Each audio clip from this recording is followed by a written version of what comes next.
सभी का स्वागत है मनोज तिवारी टॉक शो में। मैं हूं आपके साथ सोनाली केसरवानी।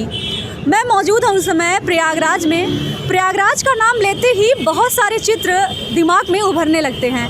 पहला तो संगम, दूसरा यहाँ के ऐतिहासिक स्थल और तीसरा है यहाँ की संस्कृति।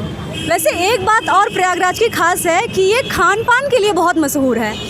कभी भी कोई प्रयागराज आए और यहाँ के खाने का लुत्फ़ ना उठाए तो प्रयागराज में घूमना अधूरा सा लगता है। ऐसा हम इसलिए कह रहे हैं क्योंकि आज हम मौजूद हैं आनंद भवन के ठीक सामने एक मौजीज़ रेस्टोरेंट में, जो बहुत ही कम समय में प्रयागराज के लोगों के दिलों में खाने पीने के लिए एक अलग सी जगह बना लिया है। तो आज हम मिलेंगे मौजीज़ रेस्टोरेंट के फाउंडर से, जो हैं मिस्टर प्रवीण कुमार। आइए उनसे कुछ बातें करते हैं। बहुत बहुत स्वागत है सर आपका हमारे टॉक शो में। जी बहुत बहुत सर मेरा पहला सवाल ये है कि मौजीज़ रेस्टोरेंट खोलने से पहले आपका सफ़र कैसा रहा? जी मैं इसको बहुत शॉर्ट में बताऊंगा। एक्चुअली ये हमारा मौजीज़ ठेलिया से शुरू हुआ और बचपन से ये था कि हमें कुछ ना कुछ बिज़नेस करना चाहिए। मैं जॉब लेफ़्ट करके और मैं जर्नलिज़म भी किया और फायर एंड सेफ्टी इंजीनियरिंग भी किया, जॉब भी किया। फिर फाइनली मुझे कुछ ऐसा बिज़नेस करना था जहाँ मैं 4 लोगों को रोज़गार दे सकूँ। लेकिन मेरी शुरुआत कोई अनुभव नहीं था, कुछ भी था, कोई बैकग्राउंड नहीं था, कुछ भी हमें कोई बताने वाला भी नहीं था। तो मैंने अपने घर अल्लाहपुर के पास इसको ठेलिया लगवाया, एक लड़के को बुलाया, लेकिन वो लड़का उसी दिन भाग गया जिस दिन वो ठेलिया का सामान ले आया। तो काफ़ी स्ट्रगलिंग रहा। 2 लड़कों को और फिर मैंने पकड़ा, फिर उन लोगों को फिर मैंने उनको सैलरी के हिसाब से देना शुरू किया। लेकिन उस टाइम भी मेरे लिए इतना ज़्यादा हैक्टिक हो गया था क्योंकि मम्मी पापा बात करना बंद कर दिए थे और जो अगल बगल के लोग थे वो बहुत टॉन्ट मारने लगे थे कि अरे पटेल जी, आपके बच्चा इतना पढ़ाया लिखा के और जॉब किया और बताइए इस तरीके का धंधा ठेलिया लगा रहा है। और रिश्तेदार वगैरह भी मज़े लेने लगे, तमाम लोग टॉन्ट मारने लगे। मुझे क्लियर था मुझे करना क्या है। ठीक है सर, बाकी बहुत दिलचस्प जर्नी है, तो अंदर चल के देखते हैं आपकी मौजीज़ में क्या है ख़ास जो प्रयागराज के लोगों को इतना पसंद आता है।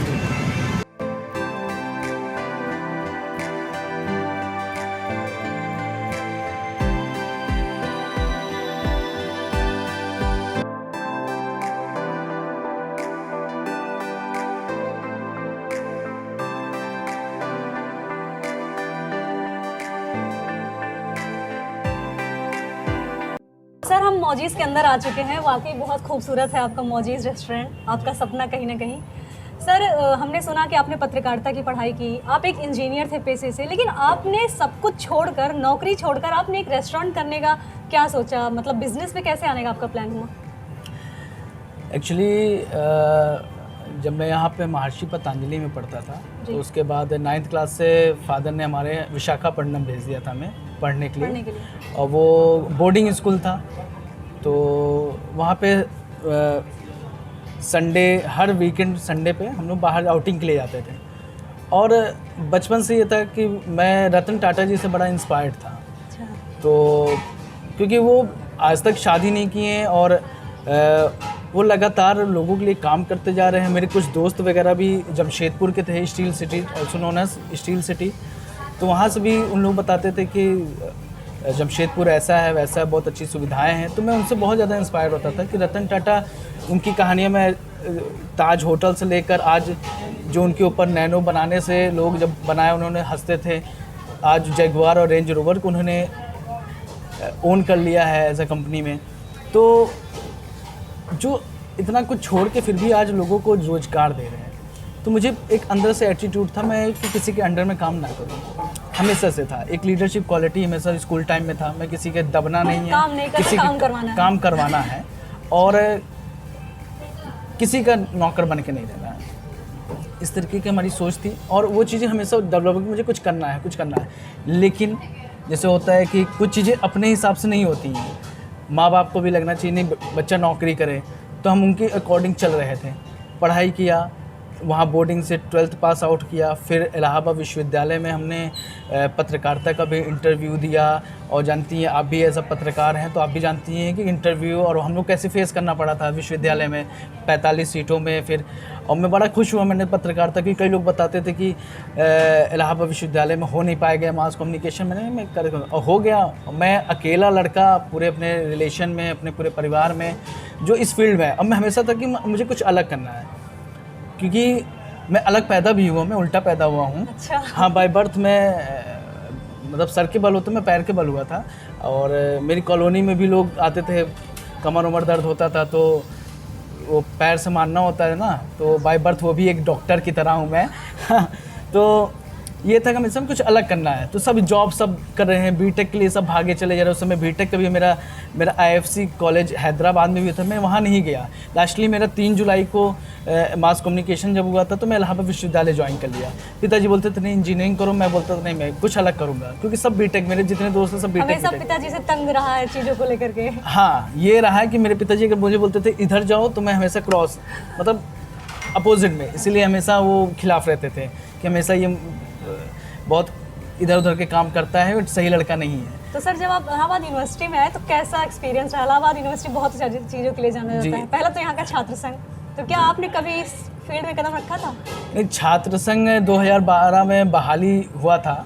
उसके बाद यहाँ से दिनेश यादव जी अध्यक्ष बने हुए थे। उस समय हमने चुनाव में था, बड़ा लगा गया। हमारे यहाँ से भी हमारा मित्र एक उत्तम था, उत्तम पाल, वो भी चुनाव, अनुराग वो भी चुनाव लड़ा हुआ था। लीडरशिप क्वालिटी जो थी आपने, हाँ, तो वहाँ से भी लीडरशिप क्वालिटी भी कि चलो यार चुनाव लड़वाना है, दौड़ना है। कहीं हमारे मित्र भी लड़ रहे थे। उस समय हमारा पॉलिटिकल कुछ भी नहीं था इस तरीके का, लेकिन ये था कि और जो हम सीएमएस में जो स्कूल कॉलेज टाइमिंग में थे, तो हम इलाहाबाद विश्वविद्यालय में जब थे तो उसमें भी अलग अलग एक्टिविटीज़ में करता था। हम लोग का फ्रेशर्स पार्टी हुआ, उसमें मैंने पार्टिसिपेट किया, रनर अप भी रहा। और फिर और एक्टिविटीज़ था उसमें। ये है कि मैंने जब इस कॉलेज टाइमिंग में था एक नाम कमा लिया था, प्रवीण पटेल का कोई बंदा है, और एक अच्छा इमेज मैंने किया। फिर लास्टली हमारे पिताजी बोले कि यार इसमें तो बड़ा स्ट्रगल है, कुछ कर नहीं पाओगे, होगा कि नहीं होगा। आजकल फायर एंड सेफ्टी का बड़ा स्कोप चल रहा है, उसको करोगे तो ठीक रहेगा। तो अब पिताजी भाई मानना तो पड़ेगा ही। तो फिर हम फायर एंड सेफ्टी अहमदाबाद से इंजीनियरिंग करने चले, बीएससी इन फायर स्टडीज़। हाँ, तो कॉलेज ऑफ फायर टेक्नोलॉजी था, तो नैनो प्लांट वहाँ पे अहमदाबाद में उसके जस्ट बगल में। फिर मैंने वहाँ पे वो किया। फिर मेरा एलएनटी में भी हुआ। फिर लास्ट में इफ़को में भी प्लेसमेंट हो गया। फिर मैं इफ़को में भी जॉब करता था, आता जाता था, लेकिन मेरा मन नहीं लगता था। मैंने बोला था ना, मेरा किसी के अंडर में मन नहीं होता है। जहाँ मन नहीं लगा छोड़ दिया। जहाँ मन नहीं लगा तो फिर मेरा रोज़ वही का सीन हो जाता था। सुबह झोला लेके जाना, फिर ऑफिस का बैग, फिर शाम को लेकर चले आना, डेली का वही सीन था। तो फिर मैं धीरे धीरे एमवे में था। मैं एमवे से काफ़ी ज़्यादा बिजनेस वहाँ भी तो सीखा। फिर मैं रियल इस्टेट में भी, मेरे फूफा जी और एक शेखर यादव जी के साथ मैं रियल इस्टेट में भी करता रहा। फिर उधर से नोटबंदी वगैरह हो गया। नोटबंदी हो गया तो ये लगा कि नहीं यार ये भी बिज़नेस बेकार है। फिर हम ये लगा कि क्या करना चाहिए। तो मेरे पास कारपेंटर, प्लम्बर, इलेक्ट्रीशियन सारे लोग अवेलेबल थे। तो मैंने A to Z home solution service के नाम से एक बिज़नेस शुरू किया। मतलब आपके घर में कोई भी चीज़ ख़राब हो जाता है, आपके घर में प्लम्बर की आवश्यकता है, टाइल्स वाले की आवश्यकता है, पेंटर की आवश्यकता है, कारपेंटर की आवश्यकता, किसी भी चीज़ का, किसी भी बनवाने से लेकर, तो मेरे पास अवेलेबल। मैंने उस पर काम करना शुरू किया। और एक लड़के आपने कहीं ना कहीं बिजनेस शुरू कर दिया था उस टाइम? जी, मैंने बिज़नेस बिल्कुल शुरू कर दिया था। और एक बड़ा अनुभव मैंने लेना शुरू हो गया था कि कैसे लोगों को डील किया जाए। क्योंकि मेरा इसमें जो काम था वो एज अ मीडिएटर काम करना था। मुझे एम्प्लॉय ला के वहाँ पे देना था, कस्टमर को सुनकर एम्प्लॉय को बताना, कस्टमर को एम्प्लॉय को देना था। तो हमने कई अच्छे काम किए, ऐसे भी काम किए कि मैंने पेंटिंग का टेंडर मैंने 25,000 के लिया और मैंने अपने एम्प्लॉय को, पेंटर को मैनेज करके 15,000 में ही काम करा लिया। तो हमारा 10,000 रुपये बच के बिना मुझे कुछ किए। तो बड़ा अच्छा था वो। और फिर एक लड़का भी मैंने रखा था, लेकिन वो भाग गया और मैं थोड़ा पॉलिटिकल इन्वॉल्व होने लगा, तो मेरा वो बिज़नेस बंद हो गया। तो सर जैसे कि आपने बोला कि आपने A to Z नाम का एक बिज़नेस शुरू किया जिसमें आप कस्टमर को सुनकर एम्प्लॉय तक पहुंचाते थे और आपको काफ़ी मुनाफा भी होता था। तो वो कौन सा टर्निंग पॉइंट था जब आपको लगा कि नहीं, इसको छोड़कर कुछ बड़ा बिजनेस करते हैं, कुछ नया शुरू करते हैं, इसमें लोगों को रोजगार देते हैं? आप तो उठ चुके थे 9 to 5 जॉब से। जी, तो जब मैं A to Z बंद हुआ मेरा, तो फिर मुझे लगा यार कुछ करना चाहिए, क्योंकि मैं उसमें थोड़ा सा पॉलिटिकल में भी आ गया था, मैं इन्वॉल्व हो गया था। और गाड़ी भी मेरे पास सफारी थी, तो चलना वलना घर से पैसे में लेना बंद हो गया था। तो फिर ये हुआ कि कैसे मैं मैनेज करूँगा, मेरे ऊपर लोन कर्ज भी हो गए, तो मैं कितना लोगों से पैसा मांगूंगा, या फिर कहाँ से मैं पेट्रोल का डीजल का हमारी व्यवस्था कहाँ से होगा। तो फिर मेरा बचपन से था कि मुझे कुछ ऐसा मैं कुछ करता हूँ जो कभी बंद ना हो, और लोगों की बेसिक नीड, मैंने उस पर रिसर्च किया। और मेरा रेस्टोरेंट का तो बहुत पहले से था, क्योंकि मैं रेस्टोरेंट में कई बार आता जाता था, लगता था यार रेस्टोरेंट बड़ा अच्छा बिज़नेस है। और फिर लगा कि यार मार्केट में 2 ही चीज़ में पैसा है, एक खाने में, एक खिलाने में, एक दवा खाना, दूसरा ये खाना। मतलब लोगों की बेसिक नीड है। अगर आदमी खाना ना खाए फिर भी मरे, अगर बहुत बीमार हो गए तो दवा भी। और दोनों में मेरा एक्सपीरियंस नहीं था, दोनों में मेरा कोई भी एक्सपीरियंस रहा है, मेरा कोई भी बैकग्राउंड बिजनेस का नहीं रहा है, ना मुझे कोई बताने वाला था कि क्या करना है। काफ़ी चैलेंजिंग रहा होगा, काफ़ी चैलेंजिंग था। तो उस बीच मैंने एक बंदा मिला और वो बोला कि मैं चाइनीज़ की अपनी दुकान लगाता हूँ मेजा साइड में। तो मैंने बोला यार तू मेरा भी लगवा दे, तू यहाँ आ जा, और मैं यहाँ पे अच्छे से खुलवा दे, तो यहाँ ज़्यादा चलेगा, वहाँ तो जितना मुनाफा कमाता है उससे ज़्यादा यहाँ। तो एक तरीके से उस बंदे का मैं शुक्रिया अदा करना चाहूँगा कि वो मेरा हाथ पकड़ा और मैं उसका हाथ पकड़ा।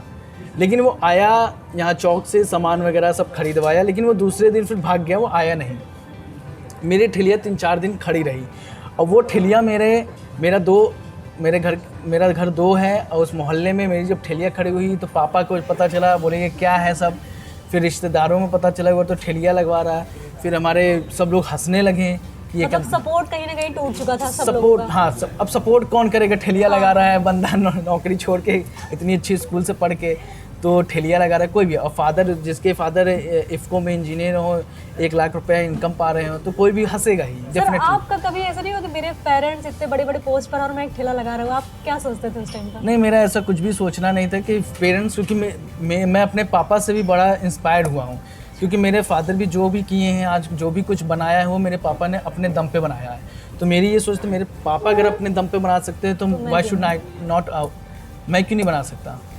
तो हमने भी उस चीज़ को लिया कि मुझे भी अपने दम पे कुछ करना है, और पापा के बनाया हुआ नहीं, अपना कुछ अपना किया जाए। पापा का आशीर्वाद ही इनफ होता है। हाँ, वो तो है, उनका अगर सपोर्ट। उनका सपोर्ट सबसे बड़ा वही है। और मुझे अपने में ये एक बहुत कॉन्फिडेंट लेवल था कि मैं कल ले जाऊंगा, वो बहुत पॉजिटिव था। अब मैं फिर ठेलिया लगाया, फिर मैं 2 गांव के हमारे एक अमित और एक दीपक वो आए, वो भी काम किए, लेकिन उन लोग भी जितना मदद कर सके करें। और ठेलिया में फिर बर्तन भी निकलने लगा, छोटे छोटे प्लेट्स थे उसको भी धुलना था, मैंने उसको भी धुला। और फिर बंदे फिर वो भी चले गए, क्योंकि ज़्यादा दिन तक जिसका मन नहीं लगता किसी को। तो हमको ये एक चीज़ पता चला है कि इसमें सबसे बड़ा जो ड्रॉबैक है वो स्टाफ का है। स्टाफ का बहुत चैलेंजिंग है। कैसे, आप बताएंगे उनके बारे में? चैलेंजिंग है कि मैंने सुना कि जब आप ठेले लगाते थे तब आप जिला महापौर भी थे। महामंत्री में अच्छा, था। सॉरी, पिछड़ा जिला वर्ग महामंत्री मोर्चा भी थे यहाँ पे। हाँ, भाजपा तो से। ऐसे आप बड़े ओहदे पर थे और आप ठेला लगा रहे थे, तो काफ़ी सोशली बहुत प्रेशर रहता है लोगों का। सोशली क्या, क्योंकि देखिए एक सत्य ये है कि मुझको कई लोग बोले यार ये ठेलिया वेलिया बंद कर दो। मैं उनसे एक ही सवाल करता था, मुझे 500 रुपये डेली दीजिए, मैं कल ही बंद कर दूँ। अच्छा, तो आपको इस दुनिया में कोई 1 रुपया भी नहीं देगा, 1 रुपया भी आप किसी से मांगोगे कोई नहीं देगा। आपको सजेशन देने वाले, फ्री का सजेशन देने वाले 10 लोग पैदा हो जाएंगे। फ्री का ज्ञान। हाँ, फ्री का ज्ञान देने वाले बहुत लोग आ जाएंगे, लेकिन आपको कोई मदद नहीं करेगा, और आपको कोई बैठा के तो पैसा देगा नहीं। तो हम उनकी बात क्यों सुने? पैसा हमें कमाना था, नाम हमें बनाना था, शर्म मुझे आनी नहीं है, मैं करा ले गया। मैं अपनी सफारी से मैं अपने ठेलिया का सामान ले आता था, अगल बगल के वहाँ के लोग हंसते थे। सफारी से लाते थे आप ठेले का सामान? हाँ, मैं सफारी से ले आता था, मेरा भाई जाता था ले आता था, सामान ले आता था, स्कूटी से ले आता था। मुझे कोई शर्म नहीं थी, क्योंकि मुझे करना है। और मैं शर्म उसी दिन अगर कर लेता तो आज मौजीज़ यहाँ ना होता। अब मैं उसी टाइम ही मैंने ये डिसाइड किया मुझे कुछ करना है। फिर मैंने उसी पे मौजीज़ नाम रखा, क्योंकि मुझे पता था मुझे हमेशा बचपन से अपने माँ बाप का नाम रोशन करना है। मैंने बताया कि मैं सूर्यवंशम बहुत देखता था। अच्छा, हाँ, अमिताभ बच्चन का। और मैं भी भगाया गया, मैं भी भागा हूँ। तो घर से भगाए गए थे? भगाया कि पापा गुस्सा आ गया, मैं कुछ करके आया, लड़ाई झगड़ा कहीं किया, तो पापा बोले तुम चले जाओ यार। मैं तुरंत। सर नाम आपने क्या सोच कर रखा मौजीज़? मैंने बताया इट्स माई फादर नेम, और हमारे पिताजी के नाम श्री मौजीलाल पटेल है अच्छा। और वो इफ़को में चीफ इंजीनियर हैं। और मैंने 150 नाम लिखे हैं कि मुझे रखना क्या है नाम, तो उसमें सब कट करते करते करते करते लास्टली मौजीज़ मेरे फादर वो एज अ विनर हुए इस नाम को रखने के लिए, और इतना सूट किया कि सभी लोगों को बड़ा पसंद आया। चलिए फाइनली पापा जीत गए आप। जी, हाँ, पापा मान जीत लिया गए। उनकी बात पर। जी। मना नहीं किया आपने? नहीं, मना नहीं किया। और मैंने उसके बाद उसी पे जीएसटी भी लिया, करेंट अकाउंट भी खुलाया। उसके बाद फिर हम लोकेशन फिर देखना शुरू कर दिए, और मेरे पास पैसे भी नहीं थे कि मैं बड़ा रेस्टोरेंट खोल सकूँ, क्योंकि मुझे सपोर्ट किसी का मिल नहीं रहा था।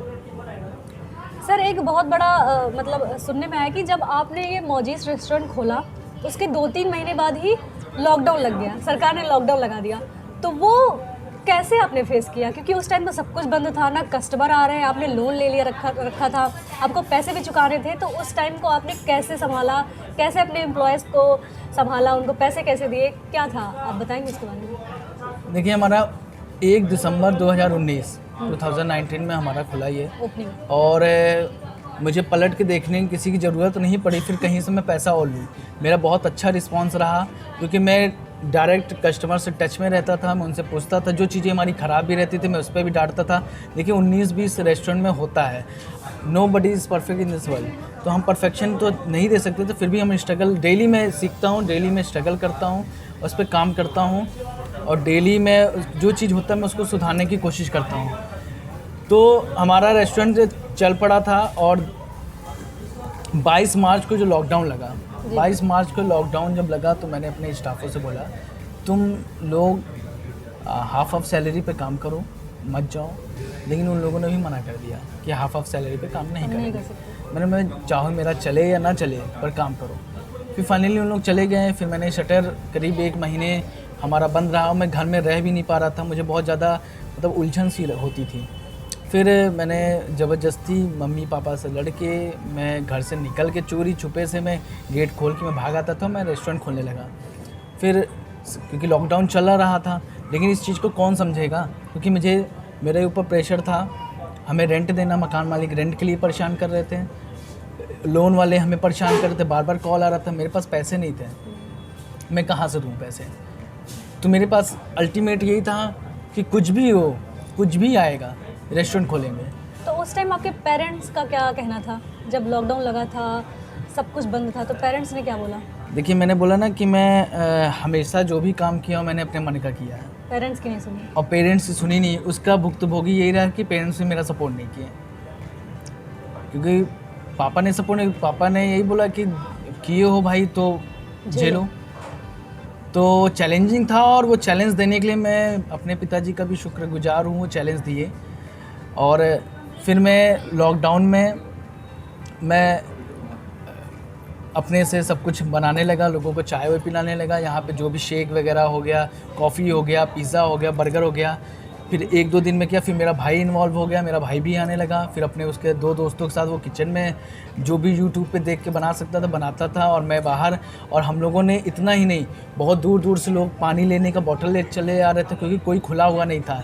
लेकिन मैं किसी तरीके से रिस्क लेकर यहाँ पे खोला हुआ था। अगल बगल हॉस्पिटल्स हैं, अगल बगल हॉस्पिटल्स वालों को भी कुछ ना कुछ ऐसा दूध चाहिए होता था। हाँ, मैं उनको देना शुरू कर दिया। जो भी लोग हॉस्पिटल से आते थे उनको प्लेन दाल चाहिए था, उनको दूध चाहिए होता था। तो मुझे एक चीज़ समझ में, लोगों को बड़ी दिक्कतें हो रही हैं। भाई, आप जनरल स्टोर तो खुला हुआ है, बेकरी की दुकान खुली हुई है, लेकिन उनको बनाने वाला कहाँ है? जो हॉस्पिटल में, वो हाँ, हॉस्पिटल में ऑनलाइन था, डिलीवरी ऑनलाइन थी, लेकिन ऑनलाइन में वो चीज़ें नहीं। मेरी एक क्या सोच थी, ऑनलाइन हम जैसे लोगों को ऑनलाइन लोगों को इजी करता है, लेकिन कहीं ना कहीं वो नुकसान भी करता है। हर किसी को पिज़्ज़ा बर्गर नहीं खिला सकते। हाँ, हर किसी को नहीं खिला सकते। तो हम लोग स्ट्रगल किए। मैं टी-शर्ट पहन लिया, और डेली सुबह आना, झाड़ू पोछा, बर्तन धुलना, और सारे टेबल्स को पूरा सब सेट करना, फिर बर्तन भी धुलना। मेरा भाई पूरा पिज़्ज़ा बर्गर सब कुछ वो लगाता था, उसके दोस्त सब लगाते थे। ऐसे 6-7 महीने चला। तो कोविड में आपने ये सब किया, प्रशासन वो तो सब कुछ बंद कर दिया था? नहीं, प्रशासन बिल्कुल सब बंद कर दिया था, लेकिन भगवान ईश्वर हमेशा साथ है मेरे। और क्योंकि मैं जो किया हूँ अपने मन का किया हूँ, बड़े साफ दिल से किया हूँ। मैं किसी को धोखा नहीं दिया, ईमानदारी मेरी बचपन से रही है। मैं कभी किसी के साथ छल कपट नहीं किया, कभी किसी के साथ धोखा नहीं दिया है, मैंने कभी किसी का खाया नहीं। शायद वही सब कर्म है, क्योंकि मैं सब ज़्यादा बिलीव करता हूँ आप भगवान की दिन रात पूजा करिए और आप एक तरफ गलत करिए तो आज नहीं तो कल आपके साथ उसका फल मिलेगा। लेकिन आप भगवान की पूजा मत करिए, ईश्वर को बस आप एक आराधना, एक श्रद्धा रखिए, लेकिन आप अपने कर्म करते रहेंगे, आप अपना काम करते रहेंगे तो ईश्वर आपको देता रहेगा। और वही चीज़ें हुई कि प्रशासन वगैरह भी हमारा उन लोगों ने जो भी आए वो इग्नोर कर दिए, क्योंकि मैं अपना बिहेवियर से, अपने चाय से और एक मैं उनसे हमारा जो बॉन्डिंग हो जाता था, मैं क्योंकि मैं इसमें परेशान भी था और यहाँ पे जो लोग थे उनसे भी बड़ी अच्छी ट्यूनिंग थी, तो चीज़ें चलती रहीं। सर कुल्हड़ काफ़ी बहुत अच्छे हैं आपके यहाँ के। जी धन्यवाद।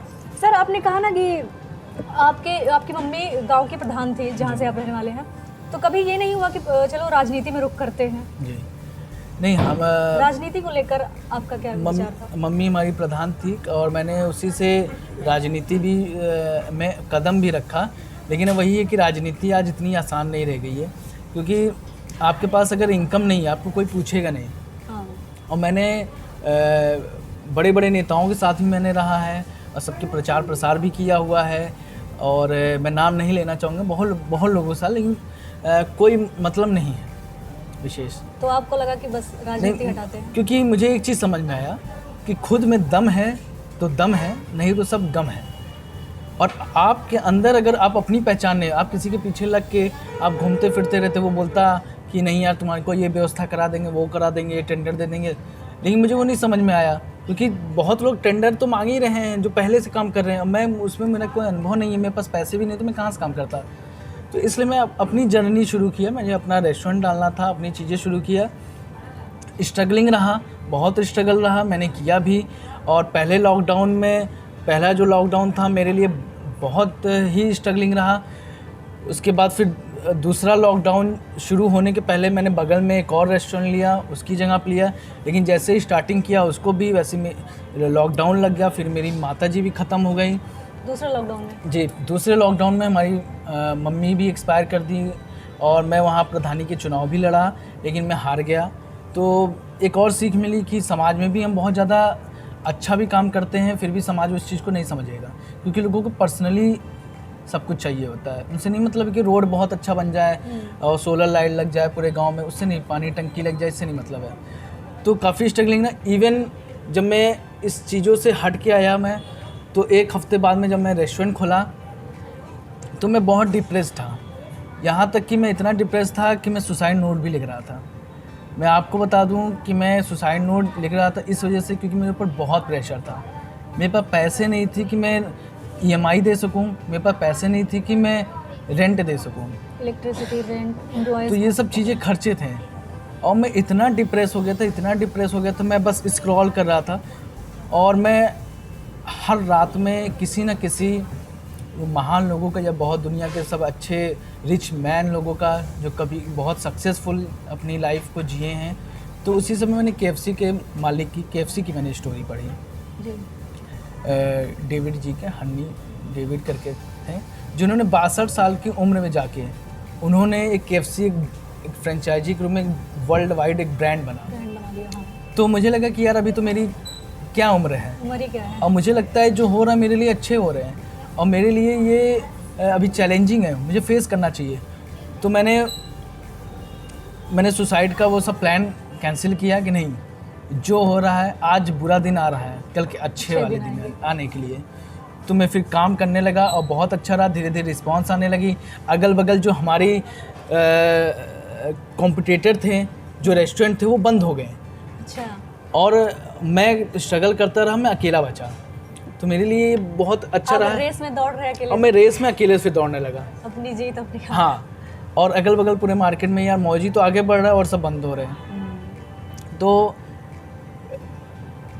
जब मैं दूसरा वाला खोल रहा था अपना रेस्टोरेंट, तो उस समय मैंने बहुत लोगों से पैसे मांगे। अच्छा। किसी से 1 लाख, किसी से 2 लाख, किसी से 50,000, पर किसी ने दिया नहीं।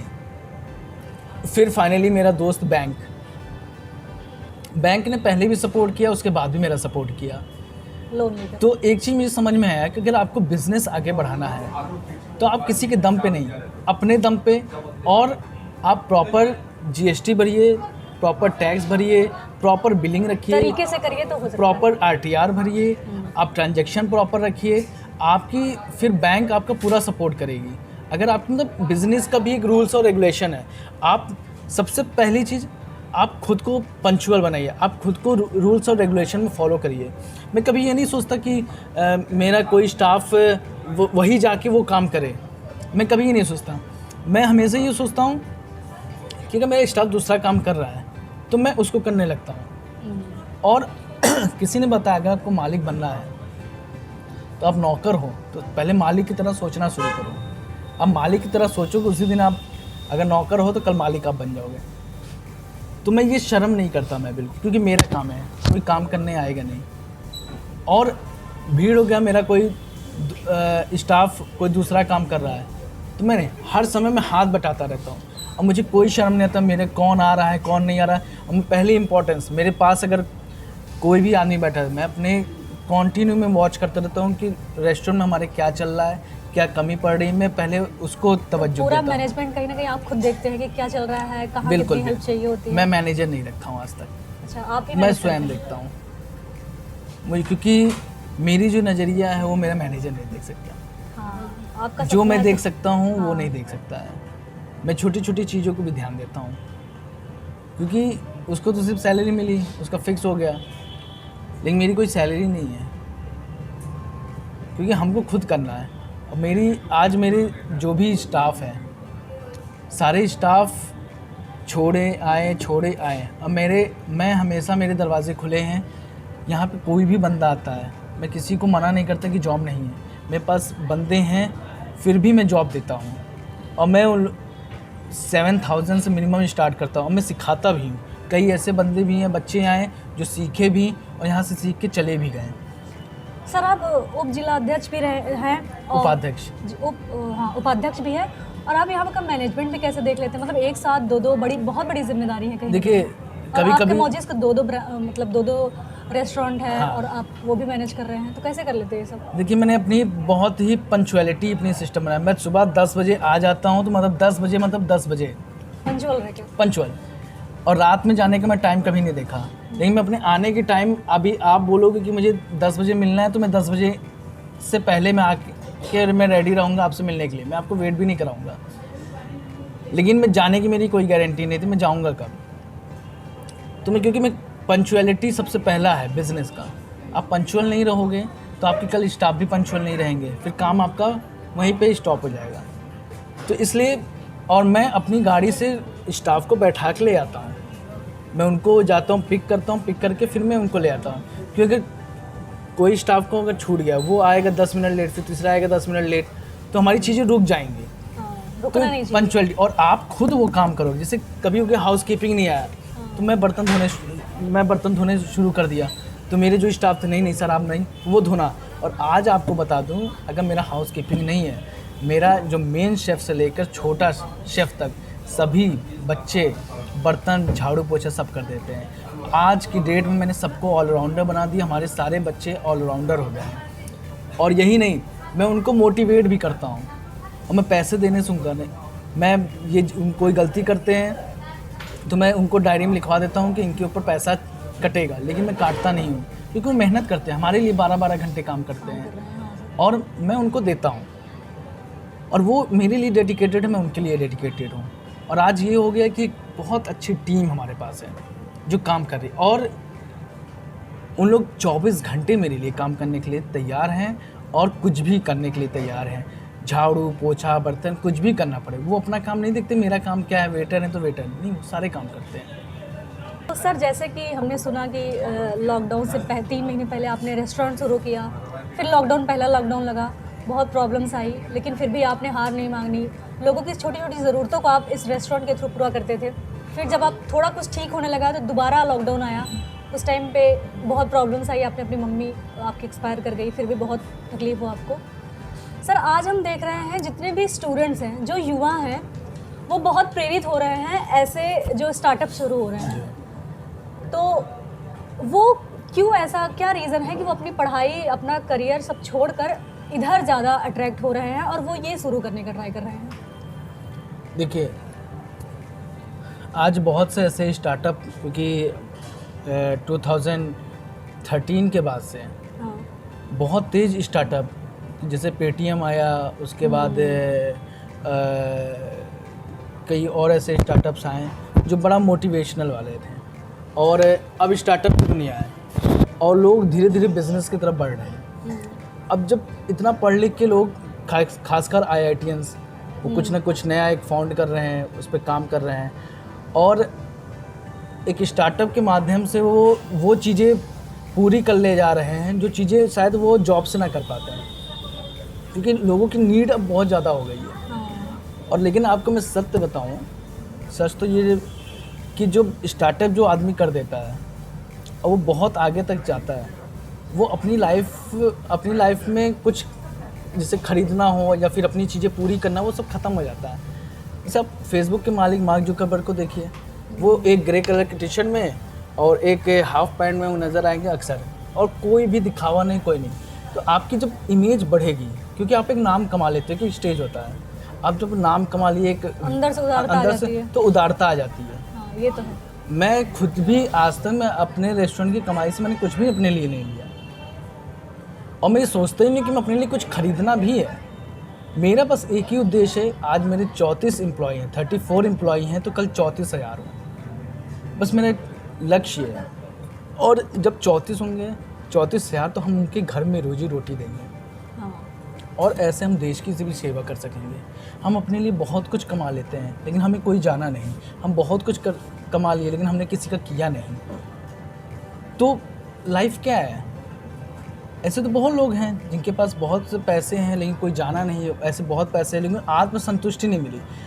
मैं अपने हर जन्मदिन पे उन गरीब बच्चों को भोजन कराता हूँ जो कभी रेस्टोरेंट नहीं जा पाते हैं, जिनके माँ बाप इतने गरीब हैं जो कभी दिखा नहीं सकते कि रेस्टोरेंट क्या है। मैं ऐसे रॉबिन हुड आर्मी के माध्यम से उन गरीब बच्चों को, उनको मैं भोजन कराता हूँ। और मेरे यहाँ पे कोई 10 रुपये भी लेकर आता है, तो मेरी ये कोशिश रहती है उनको अकॉर्डिंग टू उन्हीं के पैसे के, अगर 50 लेंगे, 50 रुपये में ही उनको भोजन कराऊँ। मेरी ये कोशिश है। कुछ रेट्स वगैरह भी अक्सर होते हैं, कस्टमर बोलते हैं कि बहुत ज़्यादा है, लेकिन हमारे एक्सपेंसेस है, किराया देना ही देना है, बिजली का बिल देना है, एम्प्लॉयज़ देना है। अगर हमारा यही होता है, शायद वो चीज़ें और कम होती। तो ये चीज़ें हमारे लिए बहुत, मैं भी अक्सर सोचता हूँ कि मेरी खुद की प्रॉपर्टी को मुझे इतना देना पड़ता, मैं लोगों को और कितना सस्ता खिला देता मैं, क्योंकि मैं सेवा भाव से भी करता हूँ। अगर मेरा पैसा कमाने का एक अलग वो है, और एक हमारा सेवा भाव भी इसमें जुड़ा हुआ है। तो कहीं ना कहीं सर, सरकार नौकरियां नहीं दे पा रही है, तो इस वजह से कहीं ना कहीं स्टूडेंट्स इधर आ रहे हैं बिजनेस में, और फैमिली सपोर्ट नहीं करती है। आप उनकी फैमिलीज़ को क्या कहेंगे कि बच्चे को जो करना है आप उसको करने दीजिए? फैमिलीज़ का सपोर्ट बहुत कम रहता है इन सब चीज़ों में, उनको लगता है कि चलेगा नहीं बिजनेस। देखिए, मैं ये नहीं कह सकता कि सरकार जॉब नहीं दे रही है। सरकार, हर एक आदमी का टैलेंट होता है, हर आदमी एक जैसा नहीं होता, हर आदमी एक चीज़ के लिए नहीं बना हुआ है। जिसके पास जैसी काबिलियत है उसके लिए वैसा जॉब है। प्रतिदिन हमारा देश जनसंख्या की तेज़ी से वृद्धि कर रही है, बढ़ रहा है, और हमारे पास सोर्स कम है, वही कम है। तो अब इस टेबल पे 2 लोगों को बैठना है, बैठने वाले 4 लोग हैं, तो 2 ही लोग बैठ पाएंगे। और दूसरा ये बात है कि मैं जैसे अब यहाँ पे इतने एम्प्लॉयज़ में हायर कर रहा हूँ, कभी कभी ऐसा हो जाता है कि हम मंथली किसी स्टाफ की ज़रूरत है, लोग मिल नहीं रहे हैं, वेटर की ज़रूरत है, मिल नहीं रहे, तो उस कंडीशन में मुझे लगता है यार, लोग बोलते हैं बेरोज़गारी है, लेकिन सत्य ये है कि लोग काम नहीं करना चाह रहे हैं। लोग अब वही लड़के, अब यूथ क्या चल रहे, उनको शर्म आने लगी है, और उसी में से एक ऐसे भी यूथ निकलता है जो सारा काम करता है, वो एक एंटरप्रेन्योर बन जाता है, वो एक स्टार्टअप कर ले जाता है। तो उसी लाइन में एक जॉब भी करना पड़ेगा, और जब आदमी वो जॉब किसी के अंदर में करना सोचता है कि यार हम ये काम नहीं करेंगे, आदमी जॉब आपके पास बहुत है, अपॉर्चुनिटीज़ भी बहुत हैं, वो आपके अंदर है कि आप कितना कर ले जाते हो। आप एसी में दिन भर सोचते हो एसी वाला हमको मिले, कुर्सी बढ़िया मिले, तो वो पॉसिबल नहीं है, क्योंकि हम जन्म अपनी मर्जी से तो लिए हुए नहीं हैं, किस परिवार में होना है, किस ख़ानदान में होना है, और हम मरेंगे कब, ये भी अपनी मर्जी से नहीं। तो हमें अपने अकॉर्डिंग कोई चीज़ भी लाइफ में नहीं मिलने वाली है, हमें मेहनत करना है। अगर मैं सोचूं मेरे पास इतना रेस्टोरेंट पूरे वर्ल्ड वाइड हो जाए, नहीं, ऐसे नहीं मिलेगा, हमें उसके लिए वर्क करना पड़ेगा, मेहनत करना पड़ेगा। कर्म ही पूजा है, सबसे बड़ी वही चीज़ है। हम बहुत सपने देख ले, नहीं, आपको काम करना पड़ेगा। आपको डेडिकेटेड होके, आपको पंचुअल होके, सारी चीज़ें एक साइड रख के, आप ये सोचो कि हम बहुत ज़्यादा मैं मज़े मारूँ, मैं बहुत ट्रैवल करूँ, ये ऐसे नहीं। आप प्रॉपर वे में सारी चीज़ें आपको करना ही पड़ेगा। सर आपका इतना अच्छा बिहेवियर रहा है लोगों के लिए, हमेशा ईमानदारी आपने अपने अंदर रखी है कि लोगों के लिए कुछ करना है। आपके स्टाफ मेंबर के साथ आपका कैसा रिलेशन है? जो कस्टमर्स आते हैं उनको आप कैसे देखते हैं? और जिस दिन एम्प्लॉयज़ नहीं रहती तो क्या आप खुद काम करते हैं, खाना लोगों को सर्व करना, खाना बनाना, कुछ करते हैं? देखिए, मैं तो ऑल टाइम अपने बाँह जो है मोड़ के रखता हूँ कि मुझे कब ज़रूरत पड़ जाए। और मैं इस चीज़ को घर से सेटअप बंद के आता हूँ कि मैं आता हूँ तब से मैं स्टार्ट हो जाता हूँ, काम करना शुरू कर देता हूँ। मैं वेट नहीं करता किसी का। मैं 6 बजे उठ जाता हूँ, मेरा एक डेली का रूटीन है। मैं सोऊंगा कितने बजे, लेकिन उठूँगा 6 बजे उठूँगा। मैं न्यूज़पेपर पढ़ता हूँ, सारी चीज़ें करता हूँ। उसके बाद में जब मैं आता हूँ तो सारे स्टाफ की मैं पंचुअलिटी देखता हूँ। मैं एक स्टाफ से हर चीज़ें मैं सीखता हूँ और एक स्टाफ को गौर करता हूँ।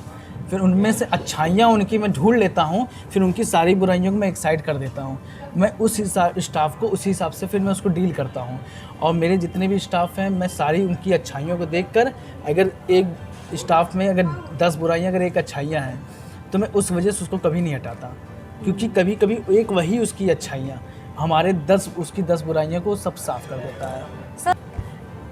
सर कॉलेज के टाइम पर आपका मिजाज कैसा था? क्योंकि कॉलेज के टाइम पर ज़्यादातर लोग गुट में रहना, लीडरशिप क्वालिटी जैसा आप कहते थे, दोस्त यारी, इन सब चीज़ों में आप कैसे थे? हमेशा से ही बहुत सीरियस थे बिजनेस को लेकर? कोई नहीं, ऐसा नहीं था। सत्य ये है कि मैं बहुत रोमांटिक था। मैं बिजनेस भी करता हूँ, मैं इसी को अपना गर्लफ्रेंड समझता हूँ। अच्छा, उन लोगों ने छोड़ा तो आपने सोचा कि ये नहीं छोड़ेगा, इसको पकड़ के रखते हैं? कह सकती हैं, क्योंकि देखिए, आप किसी चीज़ से जब प्यार करोगे तभी वो चीज़ें चल सकती है।